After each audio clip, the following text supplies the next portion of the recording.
안녕하세요. 저는 국어교사이자 시골 육아를 쓴 작가 김선현입니다. 오늘 저는 도시에서 안온하고 쾌적했던 생활을 잠시 접고요. 유년기 두 아들과 귀촌한 생활에 대해서 이야기하고자 합니다. 혹시 아이들과 자연에서 한 달 살기 혹은 농촌 유학을 가보고 싶은 로망을 가지고 있으시진 않으세요? 시골 유학과 그 다음에 농촌 유학, 귀촌, 1년살이에 관심 있으신 분들에게 현실적인 도움이 되었으면 하는 바람으로 우리 가족이 시골에서 이룬 작은 성장에 대해서 이야기해 보고자 합니다. 먼저 도시 엄마가 시골로 간 이유에 대해서 조금 설명드릴게요. 시골 하면 어떤 게 떠오르시나요? 자연 날 것이 주는 그대로의 불편함, 또 문화시설이나 편의시설이 부족한 거, 도시와 교육 격차가 있다는 것, 이런 것들 다 잘 알고 계실 거예요. 그런데도 우리가 시골을 항상 지향하는 거는요, 재충전이 있는 낭만의 공간이기 때문일 겁니다. 그래서 도시의 삶과 시골의 삶을 모두 즐기고 싶어하는 오도이촌, 듀얼라이프, 농촌 유학 같은 것들에 많이 증가하고 있다고 해요. 혹시 러스틱 라이프라는 단어를 알고 계신가요? 트렌드 코리아 2022에서는요, 러스틱 라이프가 하나의 삶의 트렌드라고 합니다. 자연과 시골 고유의 매력을 즐기면서 도시 생활의 편안함을 부여하는 시골향 라이프 스타일이라고 해요. 저도 이런 러스틱 라이프에 대해서 되게 호감을 가지고 있었거든요. 그래서 오도이촌, 농촌유학 나도 가보고 싶은데 이런 생각을 많이 하고 있었어요. 그리고 아이가 본격적으로 공교육이 시작되기 전에 조금이라도 어릴 때 배워야 할 것이 너무 많아지기 전에 좀 느긋하게 자연을 관찰하면서 지냈으면 좋겠다는 바람을 항상 가지고 있었습니다. 때마침 코로나로 대면 교육이 어려워졌고요. 그다음에 재택근무가 많이 증가됐어요. 그리고 생태 교육의 중요성이 각광받는 시기였습니다. 그래서 저는 좀 더 용기를 내기로 하고 아이들과 시골로 가기로 결심을 했어요. 우리가 가면은 시골의 불편함을 상쇄할 만큼 이 귀촌이 같이 있을 거라고 생각을 했거든요. 조금 더 개인적인 얘기를 해보자면요. 저는 당시 도시에서 생활을 했는데 체력이 조금 고갈된 상황이었어요. 그래서 워킹맘으로서 일하면서 뭔가 항상 소진되는 느낌을 지울 수가 없었거든요. 그래서 도시에서 저는 좀 내가 능력을 갖추면 나의 쓸모를 좀 인정받을 수 있지 않을까 이런 믿음을 가지고 살았어요. 그래서 일도 그렇고 육아도 그렇고 최선을 다해서 잘해내고 싶은 마음이 있었습니다. 그런데 무엇 하나 제대로 해보지 못하고 번번이 지치는 거예요. 그러면서 나는 왜 이렇게 노력이 부족하지? 더 열심히 해야겠다. 이런 생각을 항상 가지면서 자책했습니다. 또 제가 일도 육아도 잘하고 싶은 욕심이 있었다고 했잖아요. 그래서 평일에는 일에 정말 매진을 했고요. 주말에는 아이들이랑 외출을 자주 했어요. 그래서 아이들한테 교육적인 경험 이런 것들을 많이 해주고 싶었어요. 어린아이들을 데리고 다니면서 이렇게 체험도 하고 박물관도 가고 했는데 항상 저는 아이들을 주의시키느라 긴장되고 체력적으로도 너무 힘들었어요. 그러다 보니까 외출의 끝에 서로 지치는 거예요. 그래서 저도 지치고 아이도 지치는데 아이가 그 지쳤을 때 막 짜증을 내잖아요. 그러면 엄마로서 부담을 줄 수도 있는데 왜 이렇게 즐거운 경험을 하고 돈과 시간을 들여서 우리가 좋은 시간을 보냈는데 짜증을 내니 좀 참아봐 하고 아이한테 좀 닥달을 한 거죠. 그러니까 아이가 이렇게 얘기를 합니다. 엄마도 힘들면 화내잖아. 미안하다고 말만 하고 안 고치잖아. 근데 나는 왜 짜증내면 안 돼? 그때 우리 아이는 6살이었습니다. 그래서 내가 이렇게 미성숙하고 감정적으로 좀 부정적인 것을 이렇게 표출하는 것을 우리 아이들이 거름망 없이 학습하고 있구나 이런 자각을 하게 됐죠. 집에서는 좀 편했을까요? 아니요. 저희 집은 20층 고층 아파트였어요. 그리고 코로나 상황이었고 그래서 항상 층간소음이 항상 좀 마음에 걸렸습니다. 그래서 아이들한테 조용히 좀 하라고, 가만히 좀 있으라고, 앉아서 하는 활동을 하라고 자꾸만 닥달을 하게 되더라고요. 근데 사실 훈육은 되게 필요한 거예요. 그런데 이 훈육을 하는 방식이 반복되다 보니까 저도 모르게 자꾸 짜증을 내더라고요. 그러면서 아이한테 이런 말을 많이 썼어요. 엄마 힘들게 하지 말고 좀 빨리 해. 엄마 힘들게 하지 말고 빨리 밥 먹어. 빨리 자. 이렇게요. 이 말이 좀 불편하시진 않으세요? 저는 이 말을 할 때마다 내가 엄마의 희생을 일깨워서 아이들이 내 말을 잘 듣게 하려고 자꾸만 이렇게 순응시키는 자책의 말을 많이 쓰고 있구나, 이런 생각을 하게 됩니다. 근데 저 알고 있었어요. 근데 멈출 수가 없는 거예요. 그래서 아이들과 유년의 시골 생활이 줬던 그런 나의 그런 유년 시절의 치유의 힘을 믿고 시골로 한번 가보자, 이런 결심을 하게 됩니다. 그래서 아이도 그렇고요, 저도 그렇고요, 시골을 워낙 좋아했어요. 자연을 좋아했기 때문에 우리는 어디로 갈까? 1년 후 어디를 살아볼까? 이렇게 매일같이 얘기를 합니다. 그래서 소도시 여러 군데를 탐색을 해요. 그 결과 아이들이 스스로 선택을 합니다. 그래서 경북 시골의 마을로 1년간 살러 떠납니다. 이렇게 우리가 시간을 내고요, 저는 일을 쉬고요, 아이들과 시골로 가요. 아이가 달라졌을까요? 시간과 돈을 들였으니까 저는 아이가 달라지기를 간절히 원했죠. 근데 결론적부터 얘기를 드리자면 아이가 달라졌습니다. 사회생물학의 창시자 에드워드 윌슨 교수는 이런 말을 해요. 인간은 선천적으로 자연을 좋아하고 자연으로부터 안정감과 회복력을 얻는데요. 우리 아이들도 그렇고 저도 그랬어요. 사실 시골에 가서 적응하는 문제가 쉽지는 않았거든요. 아이는 친구를 새로 사귀어야 됐고요. 저는 도시에서 정말 친하고 좋아했던 사람들과 잠시 이별을 해야 됐어요. 그런데 아이도 저도 매일 행복하다고 얘기를 합니다. 그러면서 아이한테 뭐가 그렇게 행복하니? 라고 물었을 때 아이가 이렇게 얘기를 해요. 살아있는 곳이 엄마 이렇게 많은데 어떻게 안 행복할 수가 있어? 벌레도 많고 매일 꽃도 피고 나무도 춤추고 이렇게 생명이 많을 수 있다니 시골에 데려와줘서 감사합니다. 라고요. 아이가 행복하니까 부모로서 참 행복하더라고요. 아이가 어떻게 달라졌는지 좀 더 말씀드리기 전에 우리가 시골에서 누린 환경을 좀 더 얘기를 해볼게요. 저희가 신축 아파트에 살고 있었어요. 굉장히 쾌적한 환경이었고요. 이웃들도 좋았고요. 그런데 이런 삶 말고 시골로 가기로 했을 때 아파트로 들어간다면 뭔가 삶이 크게 달라질 것 같지가 않은 거예요. 그래서 저희는 80년대 농가로 들어갑니다. 그래서 집이 너무 낡았어요. 흙집이에요. 그래서 불편해요. 그래서 시내에서 일부러 좀 떨어진 곳을 물색하다 보니까 편의시설이 없어요. 편의점도 없어요. 슈퍼도 없어요. 그리고 두 번째로는 압도적으로 많은 자연이 있는 곳을 선택을 했어요. 그래서 집 바로 앞에 계곡이 있고요. 조금만 올라가면 산이 있고요. 마을 입구에는 솔밭이 있어요. 눈을 돌리면 어디든지 논과 밭이에요. 그래서 그런 많은 생명들을 보면서 아이와 매일같이 산책을 합니다.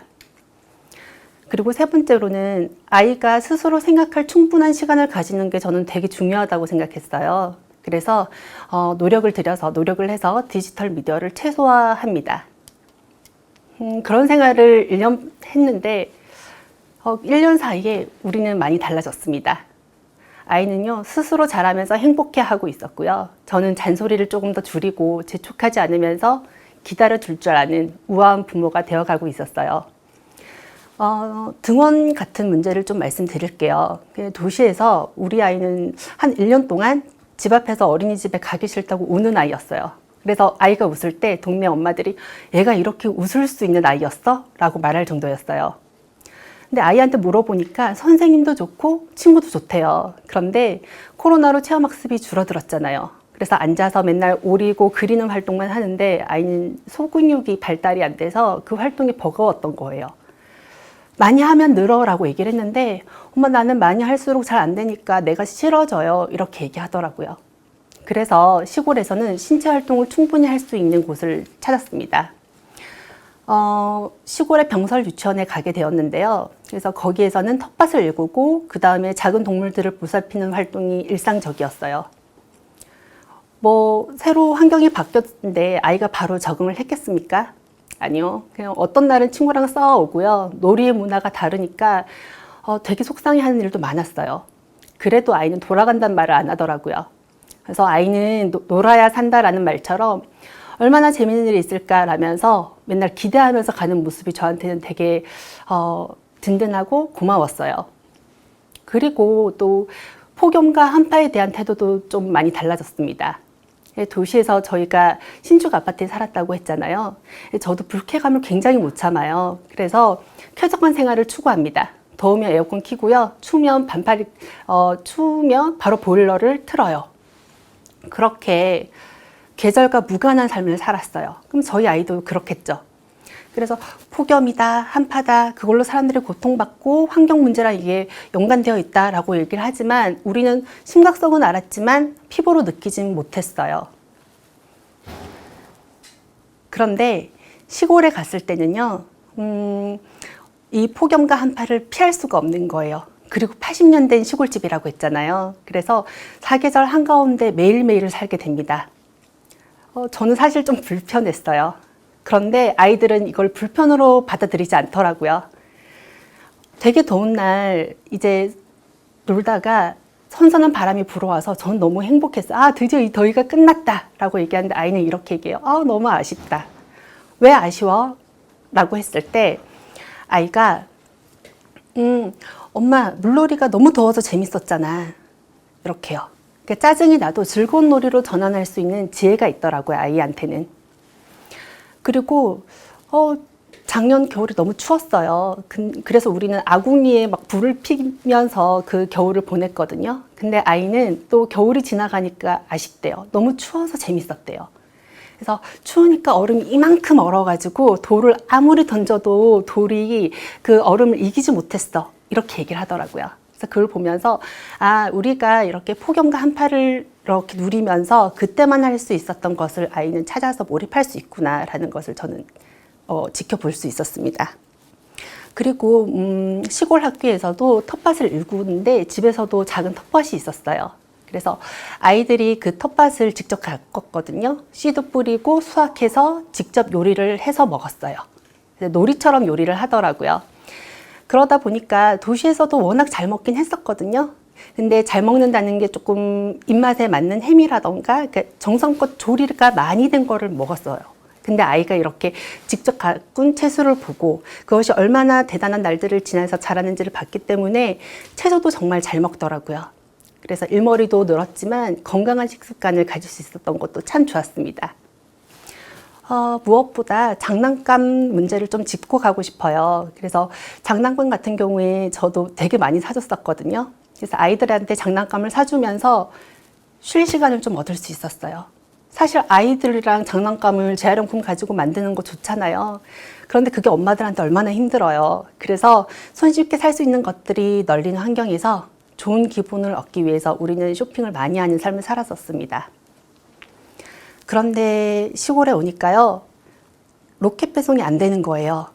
그리고 장난감 가게도 없어요. 그래서 주문을 하면 그것이 올 때까지 한참 기다려야 되는 거예요. 그걸 기다리면서 아이는 생각해 봅니다. 이게 과연 나한테 필요한 것인가? 이렇게요. 그리고 인터넷 쇼핑이라는 게 그렇잖아요. 눈으로 보는 거랑 받았을 때랑 또 달라요. 그러니까 아이들이 실망을 되게 많이 했어요. 아, 이런 거 받으려고 내가 이렇게 기다렸나?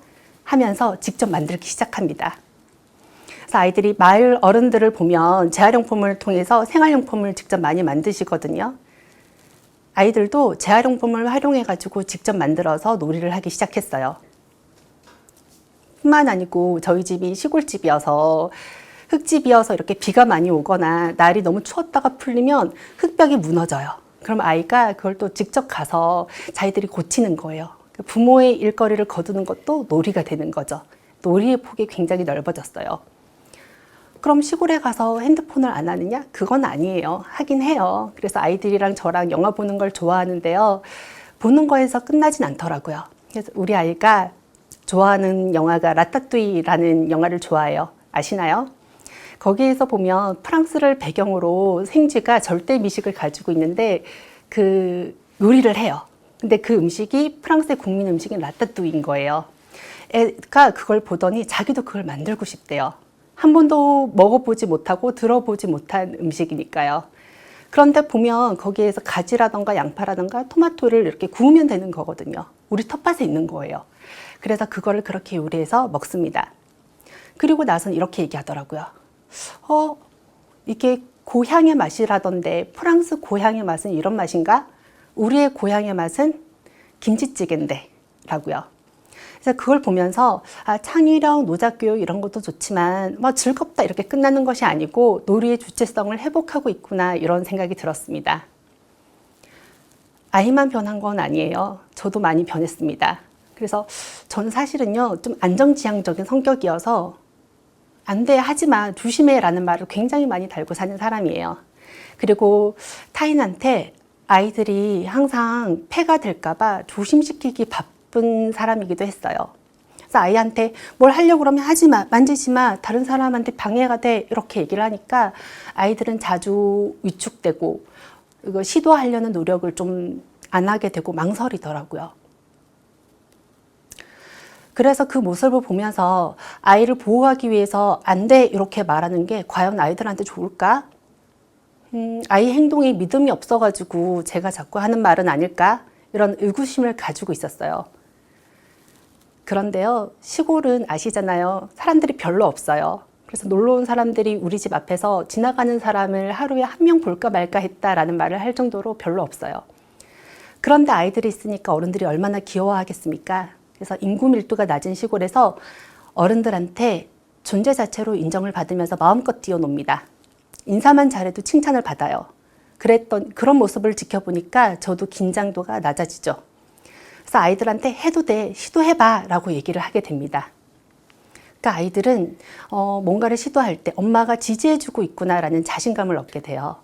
그래서 저도 경험과 시도의 기회를 장려하면서 아이들한테 자아 긍정감이 쌓아가게끔 노력하고 있습니다. 이런 좋은 점도 있지만요. 제가 제일 좋았던 것은 아이도 그렇고 저도 그렇고 예민한 기질을 가지고 있는데 이 기질을 긍정하게 된 것이 가장 좋았어요. 그러니까 저희 아이들은 남자아이들인데 씩씩하기보다는 굉장히 예민한 아이들이에요. 그리고 조심성도 많고요. 눈물도 많아요. 근데 체력은 되게 좋은 남자아이 둘이에요. 근데 도시에서는 이 두 남자아이를 키우면서 자꾸 그 기질이 너무 거슬리더라고요. 삶의 속도는 굉장히 빠르죠. 도시에는 자극되는 것들이 굉장히 많아요. 주의할 것도 많고 조심시켜야 될 것도 굉장히 많아요. 다른 사람한테 특히 피해를 주지 말라라는 말은 제가 입에 달고 살았던 말이에요. 그러다 보니까 예민한 기질이 자꾸 더 예민해지는 느낌을 받았어요. 그래서 아이한테 너 좀 감정 좀 숨기고 울지 말고 무던하게 지내. 이렇게 아이의 기질을 고치려고 자꾸 애를 썼어요. 그러니까 아이가 얼마나 상처받았겠습니까? 근데 시골에 와서는요, 아이가 이 기질을 좀 마음대로 펼칠 수가 있었어요. 자연의 풍경을 보면서 그 인간적인 감정 또한 자연의 결이라는 것을 아이도 저도 자연스럽게 체득했거든요. 마음껏 뛰어놀면서 아이의 예민한 감수성으로 아이는 관찰한 것을 가감없이 표현하기 시작합니다. 가령 아이랑 산책길에 늦가을에 나뭇잎이 떨어지는 걸 보게 됐어요. 그걸 보고 아이가 이렇게 얘기합니다. 저 나무 우리가 처음 시골 왔을 때 새싹 나는 것부터 봤는데 여름에 엄청 무성했고 가을에는 낙엽이 진짜 예쁘게 물들었었는데 그런데 이제 겨울이 오니까 열심히 살았다고 나뭇잎을 저렇게 후두둑 떨어뜨리고 푹 쉬는구나. 쉴 때는 저렇게 쉬어야 되는구나. 이렇게요. 그래서 그걸 보면서 어떻게 제가 너 예민해서 좀 안 좋아. 기질을 바꿔. 이런 말을 할 수 있었겠어요. 너의 그 섬세한 관찰력 정말 좋구나. 이렇게 칭찬을 하게 되더라고요. 뿐만 아니라 자연이 아이의 감정의 완충제 역할도 했습니다. 속상한 일이 있으면 아이는 몇 날 며칠을 막 속상해, 분이 안 풀려 이렇게 얘기를 해요. 좀 괜찮아지라고 얘기하면 엄마는 내 마음이 안 괜찮은데 자꾸만 괜찮아지라고 재촉해 이렇게 얘기를 해요. 그런데 아이는 친구랑 싸웠다거나 엄마한테 혼났다거나 그러면 산책을 합니다. 그리고 낙동강 물에 몸도 담그고요. 솔방울도 주워요. 그러면서 자연 속에서 자신의 마음을 다독일 줄 알게 됩니다. 이처럼 자연이 주는 회복력은 절대적인 강점이에요. 자기만의 꽃과 열매를 맺는 자연을 보면서 우리도 우리의 결을 긍정하게 됐습니다. 그리고 아이들도 이 유일성을 강점으로 만들면서 지내고 있어요. 많은 부모님들이 자연이 아이들한테 좋다는 거 알고 계실 거예요. 그런데 제가 시골에 같이 가서 살아보자, 한 달만 살아보자 이렇게 얘기를 했을 때 망설이는 이유를 저는 알고 있습니다. 바로 학습 격차 때문일 것입니다. 그래서 세 번째는 도시와 학습 격차에 대해서 한번 좀 얘기를 해볼게요. 제가 시골행을 결심하는데도 가장 크게 걱정을 했던 것이 아이의 학원 문제였어요. 그래서 이렇게 도시에 좋은 교육 인프라를 놔두고 시골에 가서 나는 어떻게 하지? 아이가 돌아왔을 때 열심히 한 아이들과 교육 격차가 생기면 어떡하지? 그게 저를 항상 불안하게 만들었습니다. 그래서 저는 아이들과 공부하는 이유에 대해서 얘기를 나누어 봤어요. 그래서 공부의 목적을 정립했습니다. 물론 공부를 해서 좋은 대학도 가고요. 성취를 느끼는 것도 되게 중요한 부분이에요. 그런데 저와 아이들은 공부의 목적이 자기 자신을 깊이 있게 이해하기 위해서, 그리고 나를 둘러싼 환경과 내가 한 경험들의 의미를 깊이 있게 이해하기 위해서 하는 거라고 생각을 했습니다. 그랬더니 그 불안감, 남들처럼 해야 한다라는 불안감이 줄어들더라고요. 물론 도시의 교육과 생활 인프라를 잘 활용하면 정말 훌륭한 성장의 발판이 돼요. 많은 엄마들이 그걸 알고 있어요. 저도 알고 있고요. 그런데 우리 아이의 기질을 고려했을 때 시골 육아가 더 적합하다라는 생각이 들었습니다. 그래서요, 저는 아이들과 성장과 성공을 재촉하는 대신에 자신만의 속도로 살아보자라고 판단을 했습니다. 타인의 목표가 내 목표로 생각되지 않도록, 내가 무엇을 좋아하는 사람인지 먼저 알 수 있도록 그렇게 살아보자라고요. 그래서 시골에 가서 시골의 공교육을 잘 활용하기로 다짐을 합니다. 그러면 요즘 시골 공교육은 어떨까요?